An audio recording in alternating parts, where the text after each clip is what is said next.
गाड्या सुटल्या. गड क्रमांक पुरंदर केसरी मैदानातील 55 सुटला आणि 55 मध्ये बघा कशी लढत चालू आहे. अट्टी आणि तडीची लढत पाहायला मिळते. कोण बाजी मारतोय 55 मध्ये अतिशय सुंदर आणि नागूचं निर्वाद वर्चस्व. घ्या 56 चे बैलगाडी मालक गाड्या लावून घ्या 56 वाले.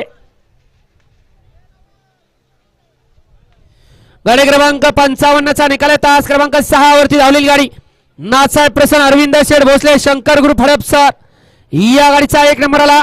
विजेत्या बैलगाडी मालकाचा त्यावरती बसणाऱ्या नागू ड्रायव्हर येवलेवाडीकरांचा हार्दिक हार्दिक आणि हार्दिक अभिनंदन. सुंदर अशी गाडी पाली डावीला पाला अरविंद शेठ भोसले शंकर ग्रुप हडपसर.